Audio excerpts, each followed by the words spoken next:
Well, thank you everyone for being here. It's really exciting. I was involved in LA International Film Festival last year for the virtual edition, and it's great to be back. And with all new filmmakers and films, it's very exciting.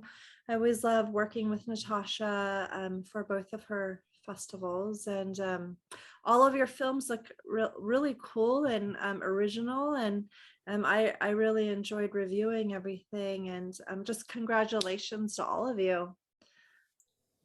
Thank you. Thank you. Thanks. Thanks, Lauren. Yeah, and just to start off, I think a good place to start was maybe go around the Zoom room, maybe starting with Dan and Deborah, and then we'll go around to Weston and all the way down, and maybe introduce yourselves, the name of your film, and your what you did on the film. All right, so I'm Deb LaCosta, Dan Castellaneta. and we co-wrote and co-directed The Long Isolation, and it's a Zoom noir. We made it during the Your darkest initial lockdown. yeah, where there wasn't any vaccinations yet, and we work with an improv comedy group, and we were just meeting online, doing our workshops as best as we could, and we thought, let's create a project. So we wrote it, acted in it, and directed it, and Deb produced it. Oh wow. And so it's inspired by Lady in the Lake, which is a film noir from the 1940s, and it's all shot. That movie is all shot from the detective's point of view. So instead of seeing like these multiple, like right now, we've seen a lot of plays online where there are multiple windows of actors. We thought, let's just do it with one actor on stage basically at the same time. So we wrote it for our company, and and we sent them like green screens and lights. Everyone had to be their own tech crew basically, and we kind of guided them. And we shot on Zoom, and we put virtual backgrounds through the LA Public Library. They have this amazing archive of it goes back to the 20s, but 1940s, it's visuals you can get. And so we use that for our backgrounds. And it's about a bumbling detective, basically. That's a comedy. That sounds really cool. And okay, Weston. Oh, I thought I was going to be last with the W in my name that I was going to.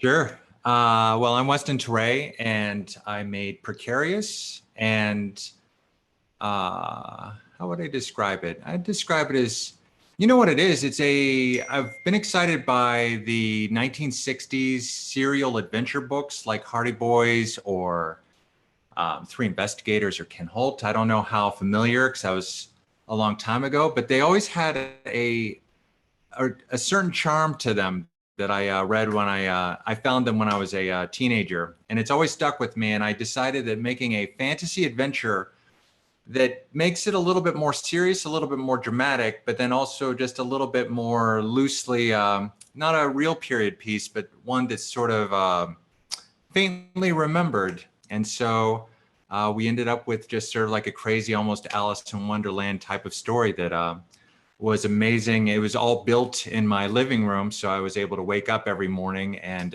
be right pretty much in that world nonstop for 7 years. And it was 7 years because I did it all with, I have to stop here for a minute, my art director, Louise Franco, was absolutely essential. I wish she could be here, but it was the two of us. So built it, art directed it. I did sound design, color timing, all of it. And while I probably could have been finished a lot faster than 7 years by bringing in more of a team, just so enjoyable to be able to do every part of the process to decide what it is that I really enjoy about it. And so it is done, and I'm so happy to finally be able to share it, to be part of the LAIFF, and yeah, I'm just still coming off the top of that. So that's me.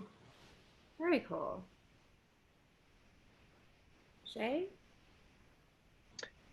Yeah, hi everyone. I'm Jay Ness, and I directed and produced Dark Cloud. what we've been running with, I've been plugging it as a woman voluntarily subjects herself to artificial intelligence for rehabilitation, and it's told in the vein of creations or creative things that inspired me or are personal to me.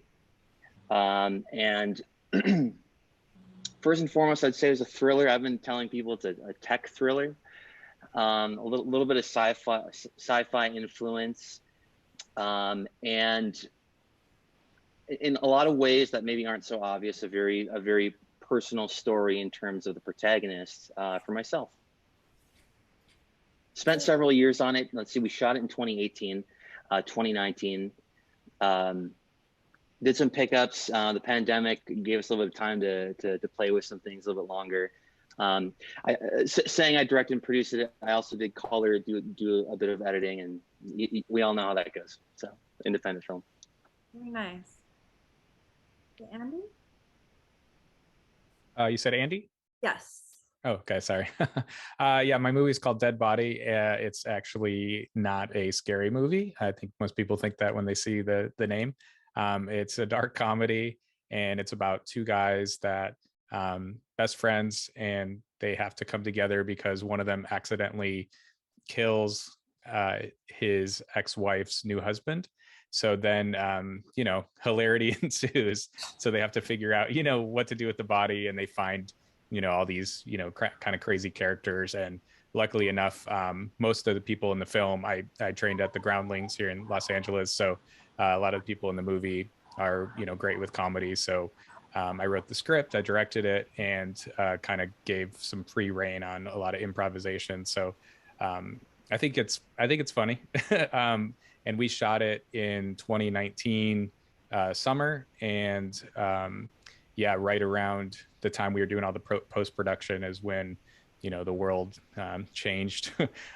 Crazy town, and which was sort of good for us because this was my first time ever directing a feature, and it was a long time of editing. So it was actually nice to not be rushed about anything because I didn't know what was going on with the world. So as far as editing and getting a composer and coloring and all that kind of stuff, I didn't even think about while I was shooting. It was nice to have that time to kind of work on that kind of stuff. So the whole goal for me was just to write something that I could have some friends and people I knew and get together and hopefully have a film that's just fun for people to watch. So that was the goal.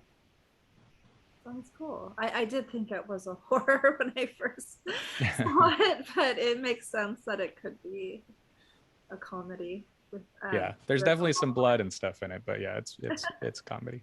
Cool. Okay. Is it Andre or? Hi. Yeah, it's Andre Ilio, and I wrote and directed Shanghai Story, which is sort of a existential comedy drama in the vein of Richard Linklater and all these kind of 90s independent films. And we shot everything on location in Shanghai, China, in 19 days.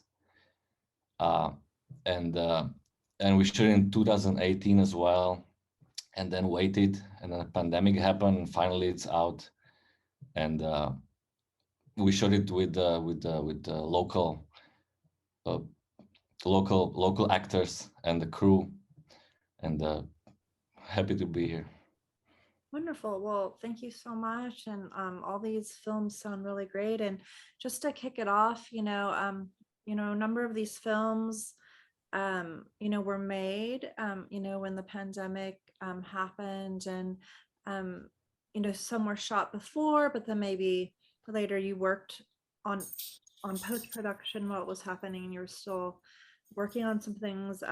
If whoever wants to chime in to just maybe start the discussion and open it up to discuss how the challenges you had to overcome to get your film made, and what kind of adjustments did you have to take to really make things happen to towards completion? Yeah, I mean, we can start. I mean, because we shot during the pandemic. I mean, when people couldn't meet together at all, so everyone was in their own homes, and we had to direct them on Zoom. And Zoom is very like internet's unreliable, so we had that was a real big issue for us because people would freeze, or you'd get a bunch of takes and you loved a take, but then you realize one word just disappeared, you know? So you had to go look through all your other takes to get that word. I mean, any filmmaker would do that anyway, is look for the other takes to put the word in. So we did have a lot of Yeah, or we reshooting do after, the like some ADR. or loop it in. Right.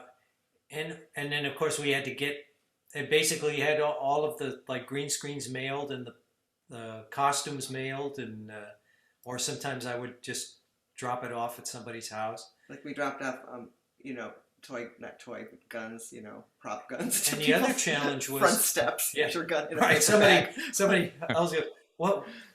Who didn't know what was going on? Go, what's this gun doing in the bag? And the other challenge was that you couldn't be with your. We didn't do the editing, but we would work with an editor, and they'd have to do it separately.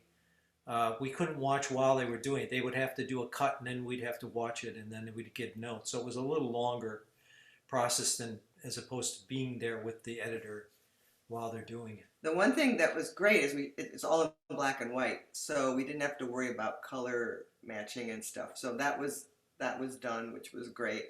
But the real big problem was sound editing at the end. It took a long time because you think you've calculated their zoom and their audio, but it's not like it's not being mic'd, you know, so it was really a challenge. Okay, great. And Weston, I think you mentioned the what it was like during the pandemic. Well, we were both lucky and unlucky. We were lucky that we finished right before things closed, so we were able to have a premiere with people in the audience. But then after that first premiere, everything closed, and so I know people have had a much harder time. Actually, I cannot imagine what it would be like being in production and then have to shift to make sure that everybody was comfortable. So we did finish, but it's only now that things are opening up. Like I'm in Guadalajara right now. They're doing in-person screenings, and it's a very satisfying feeling to finally get back to, after 2 years being in a theater with other people, to feel the energy of it. So, yeah. Cool. And a number of the films here were period pieces, and a lot of people have opinions about like that it's very difficult to make like a period piece and things like that. I was wondering, Andre, like yours, did you say yours was from the 1990s? He based it like surrounds that period. How was that in terms of like for the set, like production design and recreating that? Well, it's not really set in the 90s, but it's kind of a throwback to the 90s independent wave. But shooting a film in China and shooting an indie film in Shanghai, it's something that doesn't happen here at all. So there's been many difficulties, for example, with the locations. Shanghai is such a financial hub, so there's a lot of commercials being shot, and all the locations. That's why all the locations are incredibly expensive to book. And so we were lucky to book a few of the key ones, but most of the film we shot guerrilla style, just moving around. And 100% of the film is on locations. So, to create a space where a scene happens, and create a safe space for the actors to perform. It's difficult when you have to look over your shoulder all the time, because once someone comes in and shuts you down, and then you just have to move somewhere else and starts again from scratch. And but we were able to pull it off. And also, China has so many. Everything is controlled by the government, so there's so many rules and regulations. And we had such an international crew. We have 2 foreign leads and a foreign director, non-Chinese director, and a writer, and our producer. his citizenship is in Hong Kong, and then our cinematographer was from Africa, from Togo. So it kind of thing, it creates a lot of problems, in terms of like getting a shooting permit and getting a. We cannot show the film here in China because we have not. Uh, we kind of broke all the rules, and what is being done here, Uh-huh. what is acceptable here. That's really great that you're able to get, some permits to shoot. Because I was actually, that was going to be my follow-up question about, like, did you have relationships with, some of, I don't know, the venues there, or like the people there that enabled you to get shooting permits? Yeah, I mean, we've all lived here for quite a while, so we know it's very close community here. The filmmaking community in Shanghai, so everybody kind of knows each other, everybody's helping each other, and so everybody was very helpful. So if you need a location, then there is a way, to ask and to kind of go around it, to get help this way. Right. Yeah. That's cool. So you're based in Shanghai now? Yeah, I'm in Shanghai right now, and we shot it before the pandemic. Ni hao. Yeah, we shot it before the pandemic, and then there is a few people only left, myself included, and a lot of the people like left before everything started, and now they're kind of already gone, and they moved they left the country, they left the continent. So it's kind of like our nice little love letter to the Mhm. city that we all lived Wow, incredible. for quite a while. Really neat. And I just I wanted to move on to Jay and Dark Cloud. Yours is like it's basically like a sci-fi AI kind of themed movie. And do you have a background in sci-fi, like adventure, or how did you decide to make a film in this genre? Sure. Yeah, it most definitely came down to making sure it was something that myself and the team could pull off. I do have a fairly decent background in visual effects, and it's interesting. The more people I talk to about the film, in terms of how it gets identified as sci-fi, and we definitely utilize those influences, but in the end, I feel like the end product, what was sort of intended was to do more of like a world that's adjacent to the one that we're in, that has things that we're familiar with, uh, things that we've all got virtual assistants in our homes, and so or like surfaces in which we can access information, whether it's a tablet, whether it's our phone, a monitor. And so it was kind of like taking a lot of existing things that we knew were present in our reality, but then also what we could do differently with them. So I try to kind of come at it from like a shifted sort of reality, utilizing sci-fi elements. Those are a lot of the things that inspired me. Horror video games, a lot of sci-fi films, and to do that on an indie level was super challenging in so many ways.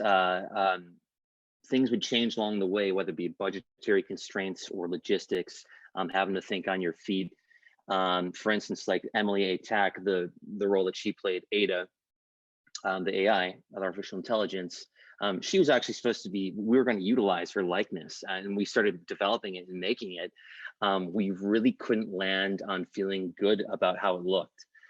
So it required us to sort of go back to the drawing board and look at what we already shot and make sure that what we had to work with was going to work with the new plan and things like that. So I would say the familiarity of sci-fi for sure, being comfortable with being uncomfortable, having to think on your feet, and be comfortable with things changing, as we all know, in this industry. They do day to day, or process by process, whether it's in pre-production, production, and production.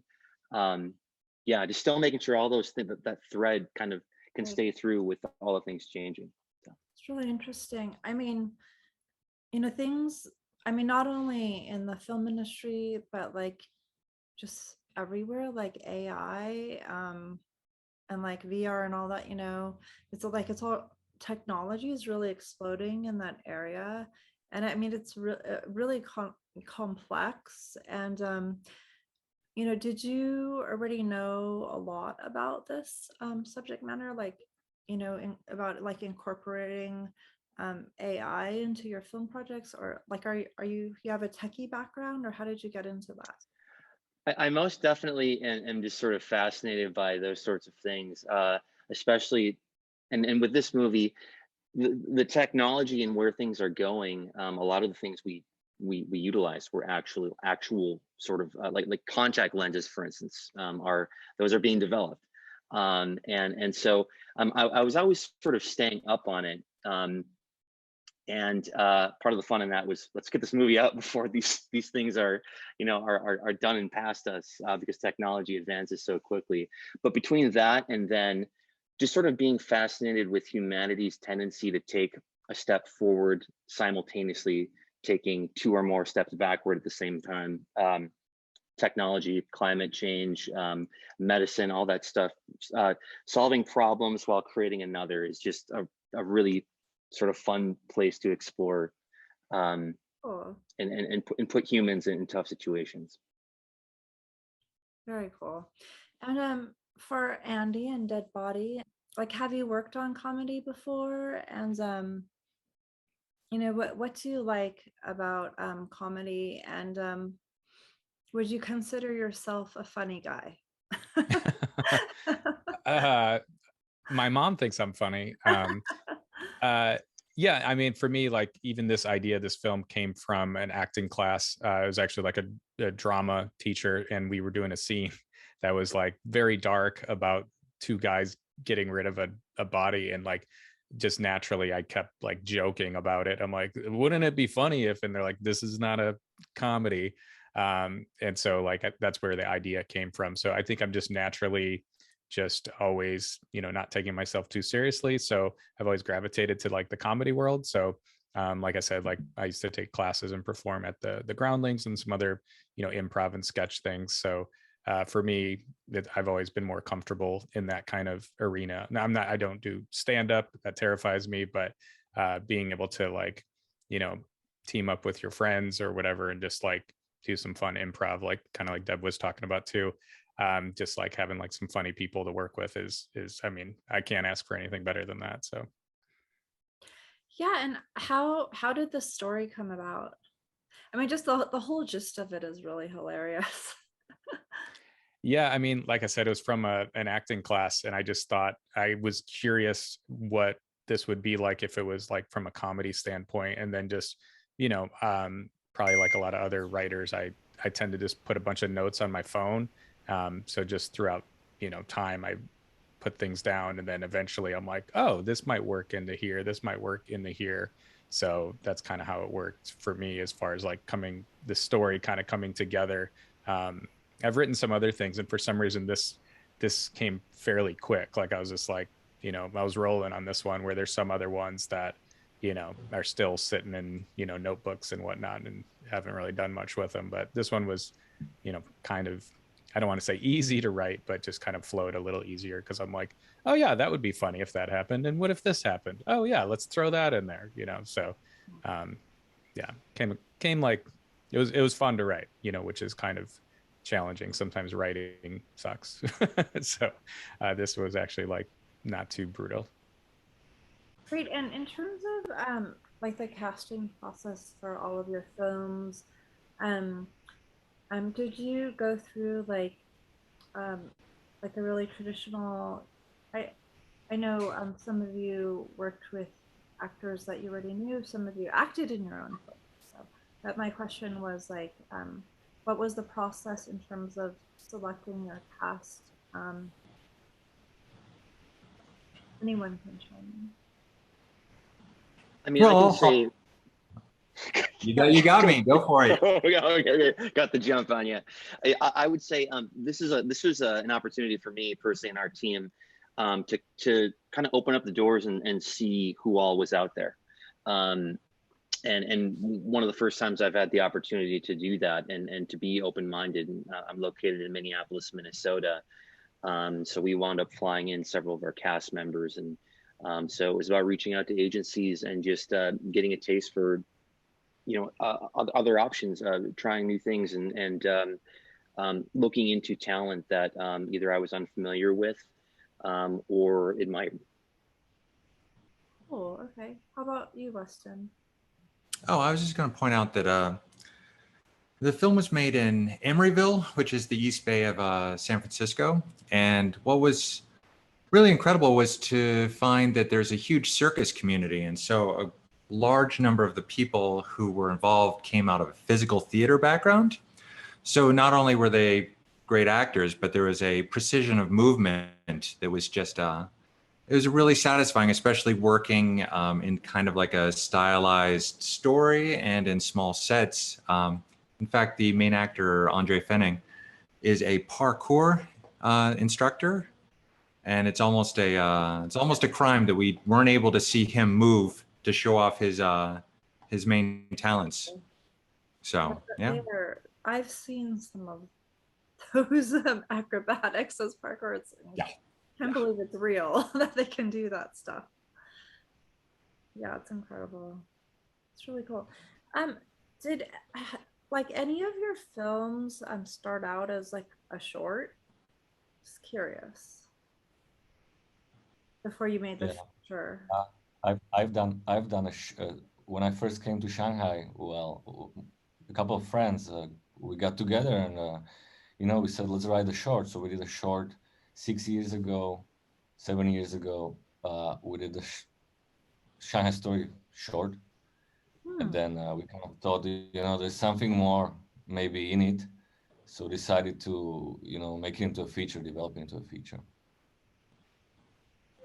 Really cool. But everyone else basically just jumped into a feature and basically for all of yours, or did you make any other types of shorts before, or have you guys only worked on features? For mine, I originally wrote it as a short and then just had some friends, kind of chatting, and they're like, I think this could be a feature. And I'm like, well, I don't know, maybe. It seems, really tough to make a feature. I've done a couple of shorts before, but never a feature. And then we did a table read a couple months beforehand, and my script was probably about like 40 pages at the time. And we kind of went around the table. I took in some people's ideas, and then I'm like, kind of came up with some other ways to like extend the film a bit. So I did write it originally like short, but kind of like a long short. And then now it's extended. It's not a very long feature though. Ours is only 70 minutes long. So it's kind of, I guess, barely a feature, sort of, but but this was the first thing we shot. So we shot it as a feature, never shot it as a short or anything. Mm-hmm. And did everyone here write the scripts themselves? Was anybody not write the script? Yeah. Or did everybody write it? I actually did not. John J. Kaiser, one of my frequent collaborators and writing partners, he locked down a script, had the story that he wanted to tell, and I kind of developed, I guess, a shooting version of the script that injected some more of my personal things that I wanted to include that made the story more personal to me. And so, and that was interesting with taking a film and telling a story that wasn't just mine, and ensuring that I honor the story that was there, while meanwhile be true to myself, by injecting my own personality and what I wanted to say within someone else's work. Oh, that's interesting. So you actually worked closely with the writer then for the shooting version. In a sense, what's interesting is he actually got the opportunity to go off and direct his first feature film, and so I was kind of left with a few months to sort of take on the reins myself, and like I said, change things that I wanted to change to tell the story the way I wanted to tell it, but ensure I was preserving the integrity of what John had come up with. I see. Oh, very interesting. And Think what's you know, that's interesting because when you write like a movie that's you know, that's just like a story, and then what I think we're talking about Andy and what we did was we kind of wrote in a way an idea we had, but we wrote with a certain company of people in mind. And I think that for me, for us, that really helps with the writing process is to imagine this actor doing this part, and then you start capturing their voice, and you know what they can do, and you push them a little, of course. And this is a period piece from the 40s, but it makes the writing process a lot easier if you can imagine your company doing it. So that was that really helped a lot. And then you also think about, oh, I really want him to do this or wear this goofy mustache. You just want to see what you can make them do to make you laugh, because then you know other people will laugh, hopefully. uh-huh. So so you kind of wrote roles for your actors that you wanted to be. Yeah, we have a workshop of improv actors, some from Second City, from the Groundlings, and from other improv backgrounds. And we all and done this for a number of years, so we all knew what they could do. So then when we figured out the kinds of characters that would be in a detective story, we knew who would fit into what category. Right. For us, for the casting, we did the short film with the same actors as we did the feature later on. So the script was written for them, with them in mind, with the leads in mind. And it's the same title as well. And it's the same title, which is a little bit confusing. No, it was Yeah. great.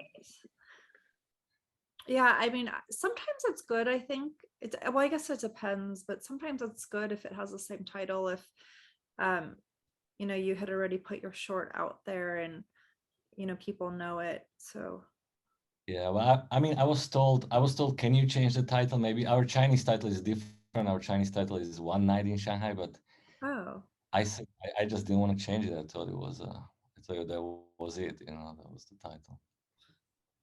And you know, so all the films here are like narrative features, and tomorrow we actually have a panel with the documentary filmmakers here. And I was wondering, you know, what do you like about you know, fiction, and what draws you to make fictional and narrative films?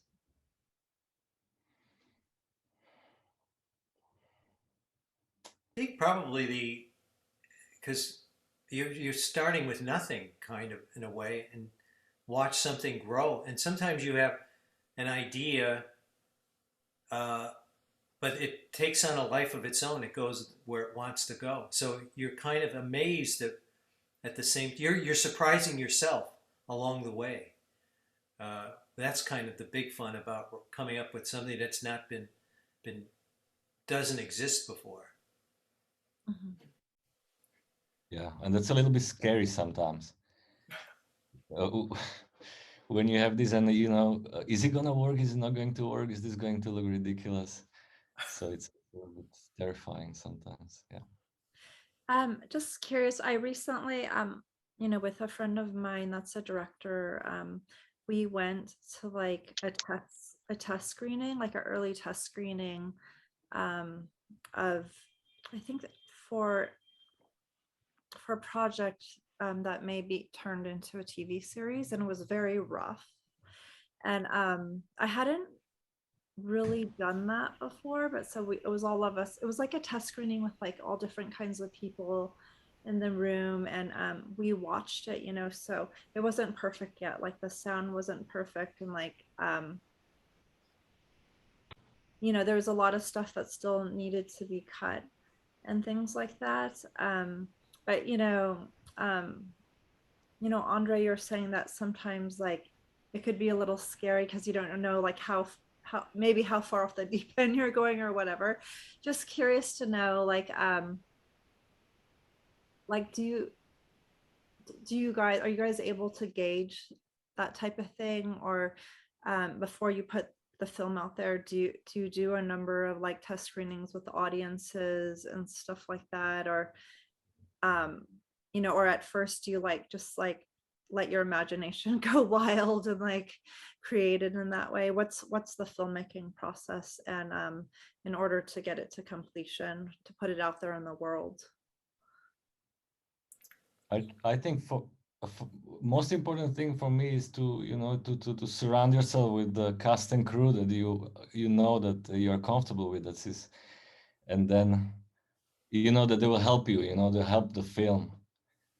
And for the audience test screening, I would do them when I feel you know it's good enough to show it to people. Yeah, we didn't do any test screening. I mean, we did a lot of pre-production. We did a lot of like table reads, like a lot. Because with comedy, it's a lot about timing and the situation, and for us, it needs to be scripted kind of tightly with some room for the actors if they want to come up with a piece of business or improvise. But we had a lot of table reads, and that really is helpful to see if things are landing, if things make sense. Then we could hear input from the actors. I think the prep is really the most important part. Yeah, and I can echo some of this. You know, the version of Dark Cloud that is screening is, you know, in terms of completion, it's in the 80-something percentile range. There's still a lot of sound mixing and sound effects that need to be swapped out, and potentially even dialogue takes. But you know, it's important to get it out there. It's important to see how it's received, and I think kind of gauge audience reaction, and to echo what was said here, I love spending time with the actors ahead of time. There are so many things you can take care of, like language barriers when it comes to dialogue as well. There's just certain things that can come out of people more naturally by being open to shifting that, and just being ready to understand how people operate and how people work. Which then, with Andre, with you know what was said about surrounding yourself with people that you trust and you know what to expect in a world where a lot of unexpected things happen. Yeah, because especially like, you know, with the pandemic and everything, I'm sure it could be harder to get like a live audience together or do it that way, because I recently went to the Maggie Gyllenhaal film, the new one, The Lost Daughter, with, you know, starring Dakota Johnson, and at the Mill Valley Film Festival, and her film premiered at Venice International Film Festival. I was actually there this past a few months ago, and basically she was saying that they didn't have any live audience screenings before Venice International Film Festival, which actually seems very risky to me.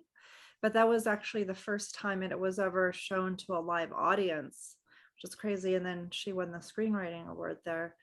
But it's interesting, you know, how the pandemic has really changed, you know, the way, you know, films are watched and stuff like that. But yeah, so I was wondering also about your filmmaking process in terms of like, you know, I'm sure there's like some really good times making your films, and you know, there's some challenges as well.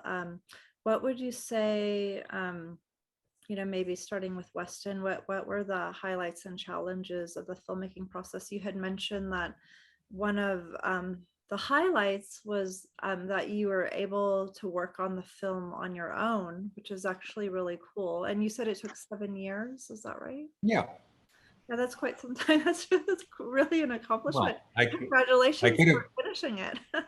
Well, here's the thing is that it's 7 years. It's funny. People think that 7 years is a long time, but I think it's actually pretty normal that the time gets spent somewhere. You're either raising the money for 5 years and then making it into complete control, that I kind of wish that it kept going. It's sort of like once it becomes a comfortable lifestyle and you're sort of removing the stresses that makes the job a bummer, it's a good time. So yeah, and yeah, there's I was going to switch back to the test screening question. What's interesting is I decided not to show it to people because I don't know how it is for everybody else, but a lot of the reason of starting something is that there's this intuition. You can feel that there's something there and you're searching for it. And depending on who you watch it with, it's not that you're going to compromise, but it's interesting just how much you stick to that thing that really got you going in the first place. And I can completely understand that with comedy, where you're going after such a specific effect that it would be, which by the way, I have no idea how to make people laugh. That's a whole art unto itself, and my hat is off to you. But for me, it felt like the way to end up with sort of like a strongest vision was to not accidentally compromise. But that being said, I can see that if you were able to get a test audience with just the right type of people, that it could be incredibly inspiring. So I'm not sure I have a good answer for that. But circling back to the original question, there is a scene where we have a treehouse, and there was talk about whether we should go out into the world and find a treehouse. But to shoot for over the course of, I think we were in that set for maybe 2 months, we ended up just building it entirely in this loft space. And there's something, we only have enough space to build one set at a time. And so it's just really sad the day when you have that in there, and it's just so enjoyable to just have like your morning coffee in the set, and you're transported to that space. To have to just tear it back down to nothing to build something new is disappointing. But so it goes. And how about Jay? Highlights and challenges of the filmmaking process.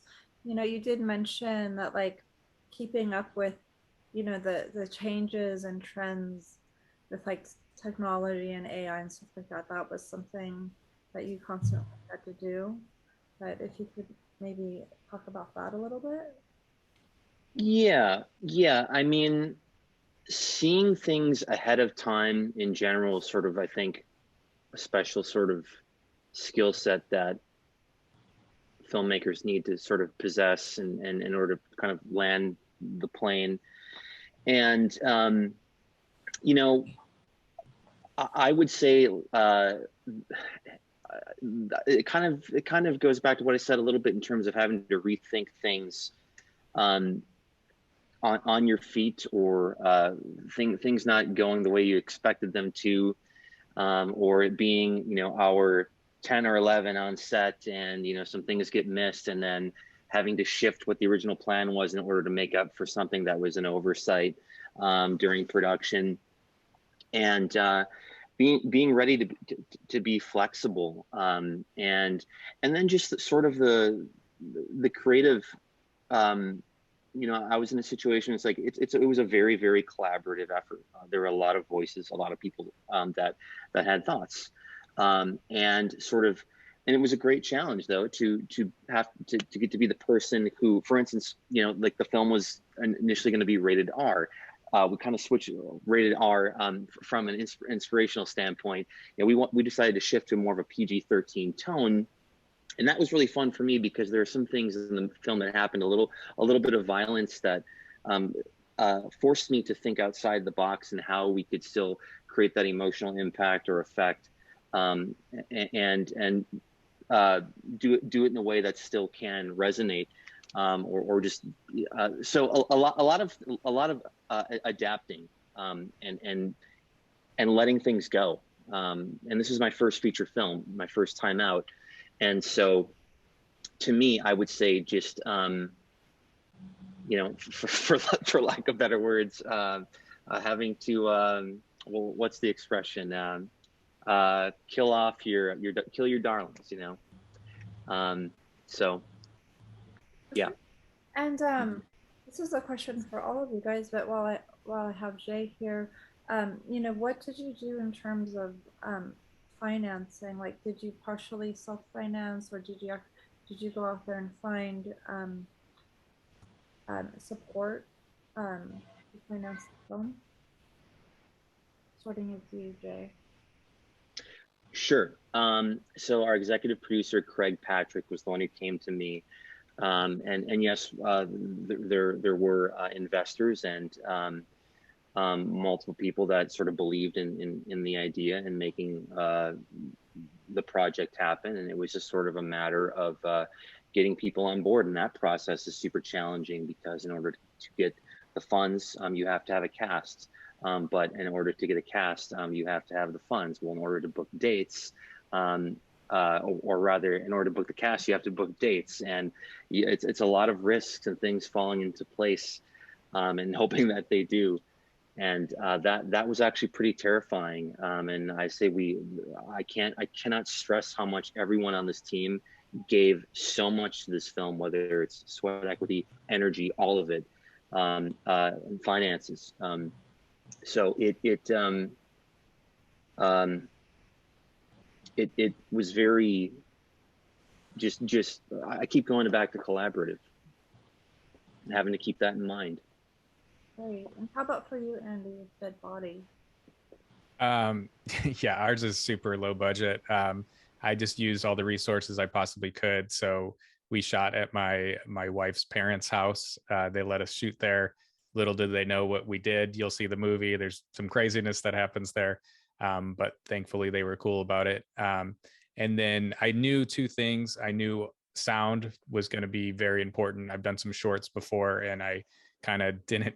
I just was like, oh yeah, you could hold the mic or hold the boom. It'll be fine. Didn't work out great at all. So this time around, I'm like, okay, got to make sure I have a really good sound person and a really good DP. So that was kind of like the main two things that I made sure that I had somebody like super capable of that. And that's where the majority of our money went towards. But as far as like locations and all that, I kind of, guerrilla style found some locations, nearby where I live and asked for favors. A friend of mine let me use his apartment. I work as a DJ as well. So the company that I work for let us shoot in like our conference room, and we have like a little makeshift area that we kind of made it look like a bar. So I kind of like just used all the resources I could, because we definitely didn't have really any money coming in. I did a little Indiegogo, but we didn't raise too much money. And then this is my first time as a feature filmmaker, so definitely doing it again, I think I'll have to keep some things in mind, because like the post-production stuff was the stuff that really surprised me the most. It's like, oh yeah, I got to do this, and I think Deb, you talked about we're going to be at the Studio City Fest as well, which is going to be our first time having it on an actual screen. And I didn't realize that was a process. You have to get a DCP made. I didn't know what that was 3 weeks ago. So, just these things that I wasn't expecting, but, kind of just rolling with it. But yeah, I think for me, I just used what I knew I had access to, and actually changed some stuff in my script to make that happen. Like there's some places I actually wanted to shoot at the Bed Bath and Beyond. That was like one of my shots. And then like, I was thinking, I'm like, how am I going to pull this off? I'd probably have to like contact them and get some sort of permit to shoot in their store. They'd have to shut it down. So we decided, we're like, let's just shoot that scene in a back alley. So that's what we did. So yeah.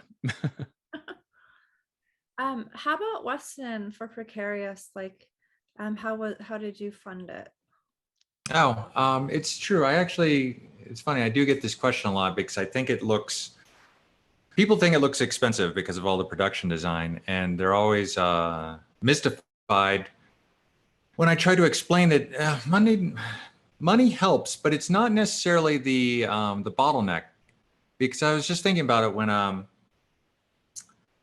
minute ago, that there's probably like I'm just coming up with this, a triangle of there's money, time, and quality where you get to choose to. So with enough time, things don't become as expensive. And so I ended up just funding it myself. And again, it's a luxury that is interesting to know how long I'll be able to do that as I continue to work forward, because I guess that's the short answer there. Yeah. Interesting. Yeah, we funded ourselves, but it's kind of low tech, high tech, because it's green screen with background. We don't have to go any location because everyone stayed home. So it was just, props, wigs, fedoras, the stuff, fake guns. But we Probably had, oh, go ahead. the biggest expense was probably the editing. Yeah, Yeah. our technical director Yeah. and working with her and yeah. So and then paying the actors, but those were the two big, yeah. 'Cause we didn't have to find the location. Locations were all in the database of the LA Public Library, so right. which were free. Wow. How about for Shanghai Story? Because a lot of Well, it was like shot on location, and that could get expensive as well. But you did mention you did a lot of guerrilla style. yeah, we did. We were lucky enough. I mean, ours was low budget as well, of course. But we had a Chinese investor who gave us a little money, to do it because he liked the short. He liked it enough Hmm. to kind of to take a chance, and him and our producer Tony, I think they were so brave to really do this with us, especially when they already knew that this cannot be played in China Hmm. due to the regulations. Yeah. But in the end, I had to, self-finance a bit of it, especially the post-production, also some pickups. We had to go back to some locations to shoot some pickups, to shoot some wide shots that we did like after the principal photography, and also the post-production was self-financed. Yeah. Mhm. Hmm. Very cool. Great. Um, yeah, so we're wrapping up here pretty soon, but I just have a last question about, first of all, congratulations again for being selected for Los Angeles International Film Festival. And I was wondering if you could maybe share a little bit about where else your films have screened, and where it may be screened in other festivals upcoming that you can share with us. Let's see. We can go with Weston. Um, yeah, it's funny. After being finished with it, it's hard to know who's going to like it or where there's going to be an audience. And so it was really exciting. We premiered in Portugal at Fantasporto, and then since then it's been going around the world. And it's going to sound maybe a little silly, but when it went to Romania and did really well there. And there's something, and it's also going to the Canary Islands. And there's something really enjoyable about the fact that we live in a time where you can actually, the thing that you make, you can actually get it to the most remote part of the world, and it's somebody's going to be able to engage with what you do is hard to wrap your mind around. And so, Definitely. yeah. That has definitely been one of the positive things that have come out of the pandemic, is that the filmmakers have a wider reach now in terms of screening films at film festivals rather than having to fly there. Everyone And- can see it since it's virtual as well, but a lot of the festivals now are going hybrid with the in-person and the virtual. Yeah, how about you, Andy? This is actually our second film festival. We were at Soho Film Festival for our world premiere last week. And then, so this is our second film fest. And then we have Studio City going on. Actually, I think today was the start of theirs, and we screen on Tuesday. So that's where we're at now. So we're kind of like in the beginning of the film festival stuffs. But yeah, so that's where we're at so far. Cool. And Jay, how about for Dark Cloud? Yeah, sure. And you as well kind of caught us at the beginning of the race here. We had played at the Toronto International. Then you found us with the LA International, and then on the 4th of December, it'll be screening at the Other Worlds Film Fest in Austin, Texas. And I just found out that we were accepted into Grimm Fest. Oh wow, very cool. Yeah. And so how about for Long Isolation? Yeah, we're kind of in the beginning too, but we just finished an online festival, the Portland Film Festival, and that was a long. They actually screened movies for almost a whole month, which was kind of incredible to see a lot of different films. And of course here, and then Studio City Film Festival, that Andy's in, and our live screening is tomorrow night. So this is the first time we'll see it in front of a live audience. So we're Awesome. hoping for those laughs. Yeah. And then we just found out we got into the Santa Fe Film Festival, which will be coming up in February 2022. Nice.